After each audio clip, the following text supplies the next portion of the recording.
നിയോജക മണ്ഡലം 2026 ഇലക്ഷനിൽ തീപാറും. തിരുവഞ്ചൂർ രാധാകൃഷ്ണനും സുരേഷ് കുറുപ്പും ജോർജ് കുര്യനും കളത്തിലിറങ്ങുമ്പോൾ നടക്കുക തീപാറുന്ന പോരാട്ടം.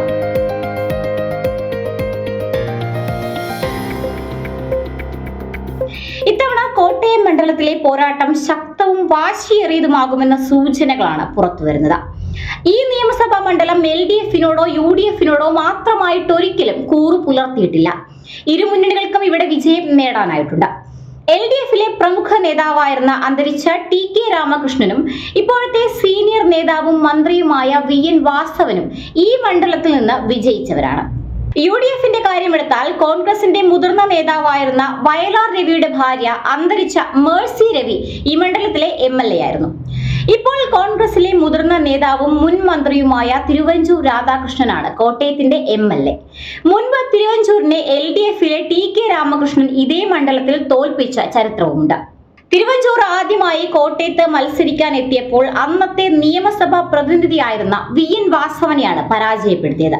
ചെറിയ ഭൂരിപക്ഷത്തിനായിരുന്നു അന്ന് തിരുവഞ്ചൂരിന്റെ വിജയം.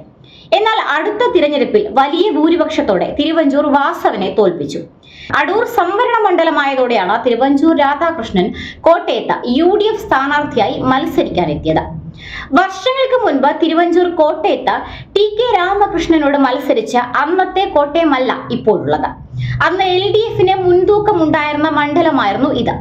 മണ്ഡല പുനർനിർണയത്തിൽ കോട്ടയം നിയോജക മണ്ഡലത്തിലെ ചില ഭാഗങ്ങൾ ഏറ്റുമാനൂർ നിയോജക മണ്ഡലത്തോട് ചേർത്തതിനെ തുടർന്ന് ഇപ്പോൾ ഇരു മുന്നണികൾക്കും മുൻതൂക്കം അവകാശപ്പെടാവുന്ന മണ്ഡലമായി കോട്ടയം മാറിയിട്ടുണ്ട്. അതുകൊണ്ട് തന്നെ 2026 നിയമസഭാ തിരഞ്ഞെടുപ്പിൽ ശക്തരായ സ്ഥാനാർത്ഥികളെ തന്നെ ഇറക്കി മത്സരിപ്പിക്കാനാണ് മൂന്ന് മുന്നണികളും ശ്രമിക്കുന്നത്. എങ്ങനെയെങ്കിലും കോട്ടയം പിടിച്ചെടുക്കുക എന്നത് മുന്നണികളുടെ അഭിമാന പ്രശ്നമായി മാറിയിരിക്കുകയാണ്. UDF-ൽ വലിയ മാറ്റങ്ങൾക്കൊന്നും സാധ്യതയില്ല. ഇപ്പോഴത്തെ MLA തിരുവഞ്ചൂർ രാധാകൃഷ്ണൻ തന്നെയായിരിക്കും അവിടെ മത്സരിക്കുക എന്നത് ഏറെക്കുറെ ഉറപ്പായി കഴിഞ്ഞു. കോൺഗ്രസിൽ മറ്റൊരാളെയും ശക്തനായി ഉയർത്തി കാണിക്കാനില്ല. തിരുവഞ്ചൂരിന് ജനപ്രീതിയുണ്ട്. കോട്ടയത്ത് അദ്ദേഹത്തിന് നല്ല സ്വാധീനമുണ്ട്. മാത്രമല്ല കോട്ടയത്ത് ജനിച്ചു വളർന്നതുകൊണ്ട് അവിടുത്തെ ഓരോ സ്ഥലവും അദ്ദേഹത്തിന് സുപരിചിതവുമാണ്. തിരുവഞ്ചൂരിന്റെ രാഷ്ട്രീയ പ്രവർത്തന മേഖലയും കോട്ടയം തന്നെയാണ്. അതുകൊണ്ട് കോട്ടയത്ത് UDF സ്ഥാനാർത്ഥിയായി തിരുവഞ്ചൂർ തന്നെ വരുമെന്ന് ഏറെക്കുറെ ഉറപ്പായി കഴിഞ്ഞു. മറുഭാഗത്തും തിരുവഞ്ചൂരിനോട് മത്സരിക്കാൻ ശക്തരായ ആളുകളെയാണ് ഇരു മുന്നണികളും തേടുന്നത്. അങ്ങനെയെങ്കിൽ LDF-ൽ ആദ്യം പരിഗണിക്കപ്പെടുന്നത് മുൻ MPയും MLA-യും ഒക്കെ ആയിരുന്ന സുരേഷ് കുറുപ്പിന്റെ പേരായിരിക്കും.